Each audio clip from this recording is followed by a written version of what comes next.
So we're ending the end of May, and I'm talking to Tim OKeefe, who is Hey, back in Texas. How are you, Tim? I'm hanging in there, buddy. How are you? Yeah, very good. We met last year in Vegas, and then we also met in Velden, of course.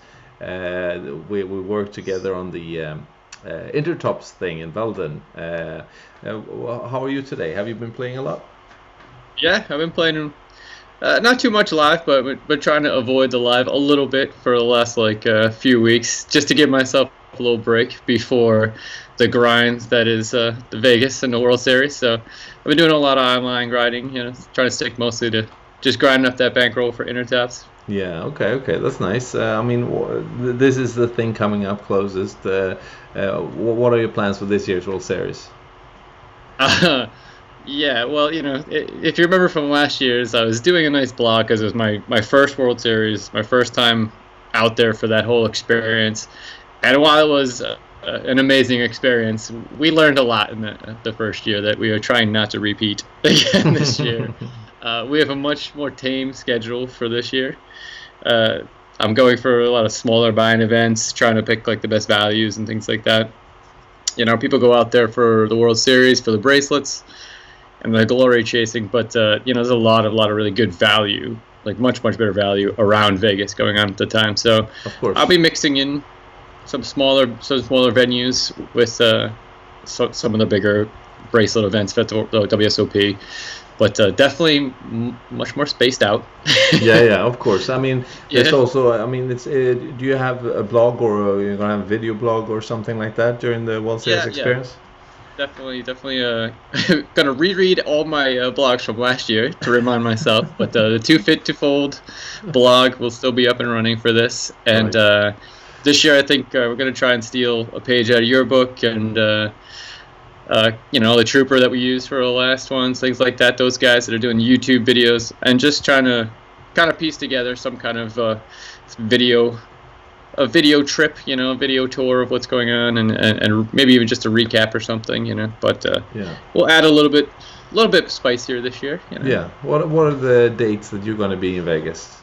I actually head out on Wednesday. On Wednesday already. Yeah. Wow. I have a couple buddies that are already out there. One of our other, friends of Intertops, Chris Perkins. He's out there tomorrow. So between him and the Colossus kicking off and all these the kickoff weekend happening, we got to get out there early. So yeah, Sure. Wednesday night I should be touching down in Vegas. Sounds good. Sounds good. I mean, have you found a good place to stay? Yeah. I've got some buddies that I've just met through playing in the local casinos here, Choctaw and Windstar. Some people I've grown to be a good group of players to hang out with. They're already out there and they live out there, so we're going to be crashing with them for a little bit. You know how Vegas goes. Rio will comp me a few nights if I need it here and there. So, but we got it planned out. Mostly stay at the Rio, stay with them for a couple nights. Maybe bounce around depending on where those best values that I'm looking for are. So Sure. a lot of options. Luckily, it's Vegas. There's always Of there's always a course. place to stay. That Yeah. they're always willing to take your money. As Yeah. long as you show up with money, you're good. Get a Yeah. place to stay. Yeah, of course. Yeah, that sounds good. I mean, I don't think I'm coming out this year. I'm pretty sure, but it's maybe next year. We'll see. But Yeah, it's interesting though that's because a hike for you guys. pardon? It's a hike for you guys. Yeah, That's a rough trip. yeah, it is. I know. I mean, I know there's also uh, so many that doesn't know that much about what there is to be found. I mean, there's so many tournaments, there's so many events Yeah. on different hotels and so on, and you don't want to miss out. Yeah. I mean, that's something last year that I didn't realize until I'd already gotten out there, and luckily, like I said, some of the people I have met in this poker journey were kind enough to point out that and the values in there. I mean, I think the first couple days there's a really good, very small buy-in tournament at the Golden Nugget. So I'll be staying there for a little bit and playing that event, and then the Colossus kicks off. And while it is a wild tournament, I don't know how many thousands of people you have to work your way through. But for the money, for the value, it's still a lot of fun and definitely worth it in the long run. So yeah, and I mean that's just World Series. Yeah, and that's also compared to some of the other tournaments. It's a really good structure to that tournament as well, because I know there's a lot of 1,500 events and $1,000 events, and the structure there is pretty quick. Yeah. And if you want to use maybe the little edge you have over some of the field, some of the players there, you want a deep stack tournament, right? Yeah, you know what? That's part of the reason I got involved with Intertops in the first place was, the bigger sites that do run here, there's just, you're working your way through so many thousands of people, even if it's, the price points for the fields, just, they don't add up. Like, yeah, if you bink one once in a while, that's an amazing score for you, but the chances of you actually doing that are so slim. So I always, when I tell people about Intertops, it's really a comparison-wise, and I'm kind of surprised it really took me that a year of last year just blowing through money and taking swings at these bigger events to realize that, hey, there's a much better price point and a much smaller field, and which a softer field that it won't be at the actual World Series, that I actually have a much better chance of making some money at. Yeah. So it's like, hey, maybe I should use that whole bankroll management mentality and find the better edges and stuff like that, right? Maybe actually be, somewhat good at the game. Try and be a little more professional about it instead of just glory chasing some bracelets. Yeah. They're all fun. But yeah, that's good. That's an excellent time of the year. Do you plan to stay there? Are you planning to play the main event maybe eventually, or? I would love to. Again, that's part of the reason my plan this year is drastically different in that sense. So we're gonna swing at a like a much smaller buy-in, much smaller, softer field events, and try and basically use anything we accumulate over the next few weeks as that's basically my SATI to the main. So I see. That's a nice goal. Yeah, so that'll be the goal. I figure that we have a lot to follow with that too as well. Give me a lot to blog about, give me a lot to video about, and really that's a hell of a lot of fun. I mean, if you can take that kind of run and run up some really small buy-ins into a main event deep run.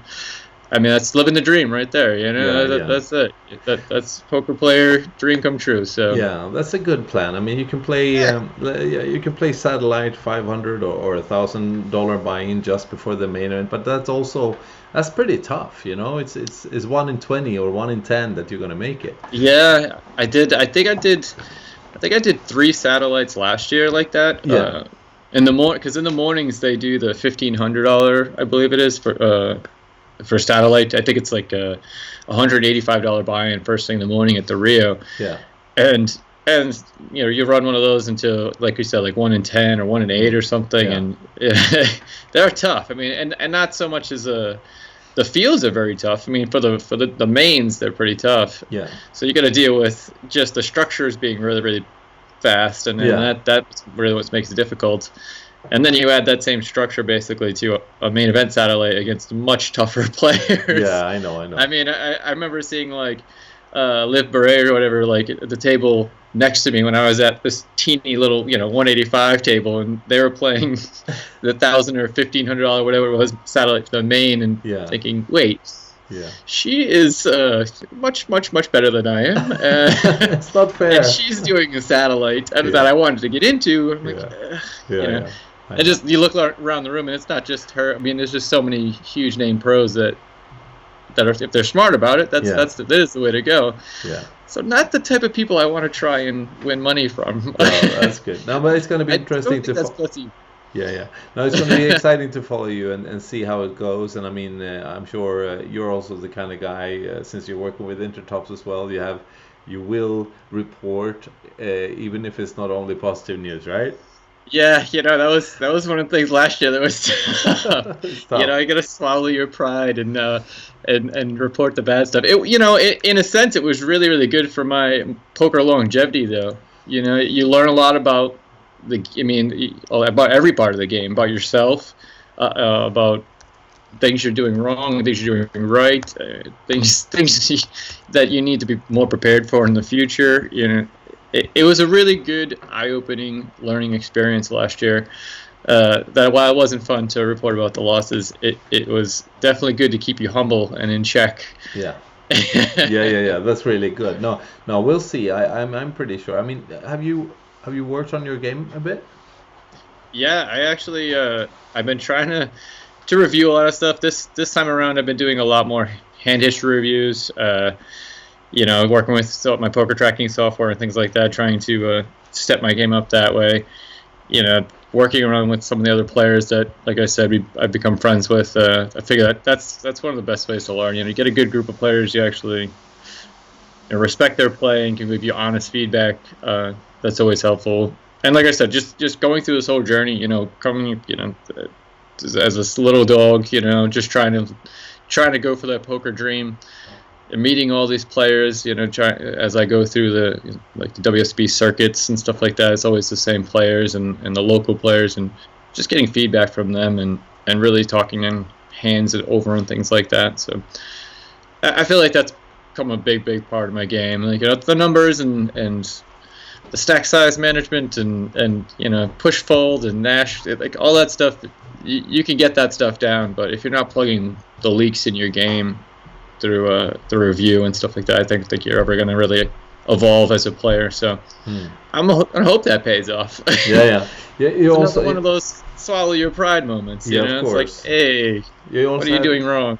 You use the name Too Fit to Fold. Is that right? Too Fit to Fold. Is that your hashtag? That is that's my name for everything, for the blog, for my screen names on Intertops. It's pretty much it started out as just the blog to keep myself accountable, Yeah. But the Too Fit to Fold thing, it's evolved, I think, to more of it applies to poker as well as just my everyday life. Just everything about the Too Fit to Fold fits poker and fits my fitness background and everything. So it wasn't just trying to be like, too fit in the physical sense. It was after being punished at last year's WSOP. It was definitely too fit mentally. You gotta be mentally strong. Yeah. And it's another level of fitness. So yeah, I went to the site. It's like the number 2, and then it's fit, and then it's 2, and then it's fold. So yes. Is that where you're going to put it up? And do you have Instagram and YouTube, or what else do you have? It's Too Fit to Fold on Instagram, on my Twitter accounts, the toofittofold.com website for the blog. We got to get a Snapchat, apparently. Yeah. Snapchat's where it's at too. People a lot of these players are doing the videos for the Snapchat, so that'll be fun to get that up. But that'll be Too Fit to Fold as well. So all the social media stuff, Too Fit to Fold. You're also staying fit, right? Are you working out a bit? Trying, yeah. Part of the blog, like I said, part of the whole reason I started the blog was to keep me accountable through all these travels. The poker life isn't the fittest lifestyle, apparently. No. Shockingly. Yeah. So I kept that as to start off as just trying to keep me on point with all my fitness goals. I come from a physical therapy background, so not having a workout in my day and grinding poker every day definitely took a toll for last year's World Series. So we wanted to make sure that we were staying on track with everything. So we keep the fitness first and foremost. That helps keep me mentally sharp, and then hopefully that all translates over into better play at the tables. Yeah, but you're in good company. I mean, there's plenty of players. Not least, Daniel Negreanu has been taking really good care of himself over the last few years and talks a lot about it. But there's also so many other players. You don't see too many unfit players these days anymore, right? In the top level. Yeah, it's definitely getting more challenging in that sense. It works out in both ways. Keeps me accountable and keeps you at the top of your game, because a lot of these players have realized that the better shape they are physically, the better their mental processes work. So if you keep yourself on point with your actual exercise regimen and your nutrition, you're just thinking more clearly all the time. Your brain functions are working that much higher than they would normally. and luckily it still hasn't got everybody, so no one stepped it up. Not everyone has stepped up to that notch yet, but it definitely is catching on. Nothing motivates people, even poker players, like more money. Yeah, of course. When they realize staying in shape actually pays equals off. More money in their pockets and pays off, and they're good to go. Of course, now World Series is in the focus right now, but there's also, of course, we're going to meet in Velden in the end of July, and that's going to be right after the World Series, right? Yes, thankfully. Yeah. Well, you have like a week off or something like that if you play all the way through the World Series, if you want to come to Velden. I think it was exactly a week, right? Yeah. From the end of the main to Velden. Which is good.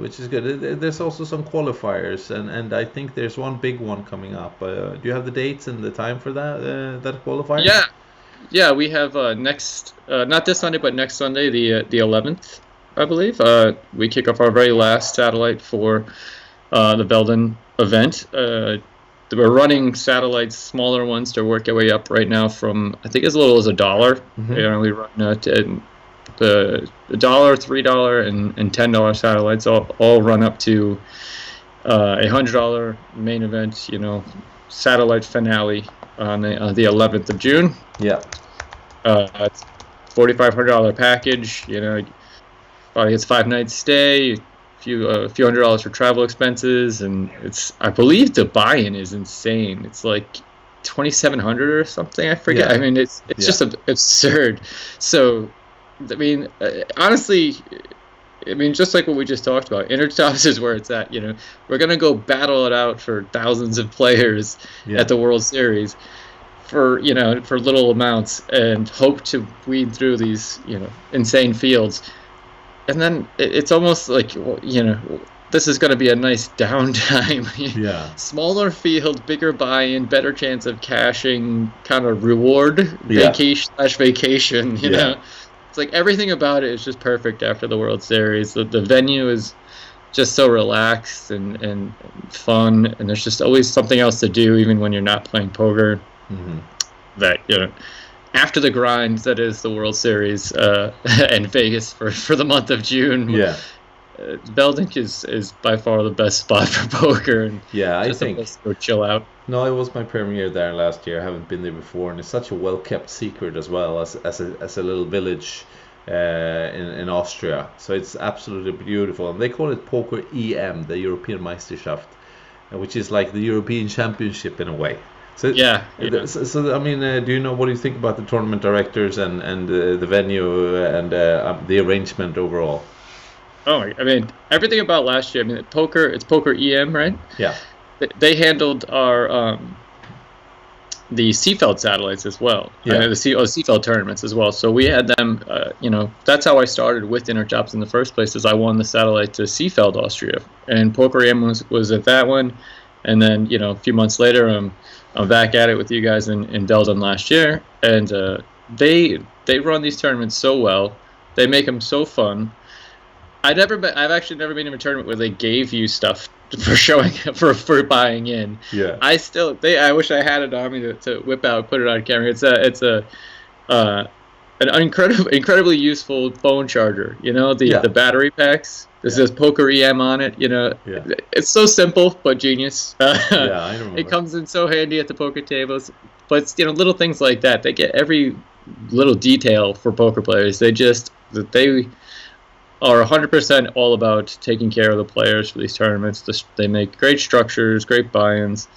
They have a lot of fun with it, and you can't ask for a better location, like you said. It's just in this amazing spot. That's very nice. Okay, so we're aiming for the 11th of June. Let's see. The 11th of June. Yeah, time flies. 11th of June. And that's a Sunday night there. So go to intertops.eu or intertops.com and find out about it. There's some satellites for the Millionaire Maker as well. Was that what you said? Yeah. We just ran the Millionaire Maker satellites. We don't have any more coming up, but we just ran a few. We got, I think, 2 other players coming with us. Oh, that's great. To Vegas for the Millionaire Maker. So we're trying to, we're toying with the idea of pulling more tournaments to the States, just because everything is opening up, for the States in that sense, and it's just easier. Like, while a lot of people do appreciate, going overseas and playing in these, amazing locations. Yeah. It's a lot easier for most of our, typical 9 to 5 Americans to fly to, Florida or Vegas or some other hot spot for poker here in the States, and do, a weekend trip or things like that. So we might try and shift more towards that, or setting something up for the future, for even putting in another World Series event before it's all said and done. So we're going to see how this one goes. Very good, very good. I think our plan is to, since I'm going to work a little bit with Hjalmar and the Intertops people as well, to help them promote Velden. But also, I'm sure we're going to talk pretty soon again, Tim. I'm looking forward to hear about the adventures coming up. That's what's the best word for it. It's definitely an adventure. Yeah. That's very good. Okay, praise for the technology we have and had for a few years that makes it possible for us to sit on one part of the world each and talk directly like this, right? Yeah, it's pretty amazing. Yeah. Okay, good luck with everything. And will you, even if you're in Vegas, are you going to be able to play that satellite on the 11th, do you think? Yeah, I'm definitely going to be playing that. I'll have a break between them, so I'll be in there and playing it. And again, gotta bless technology.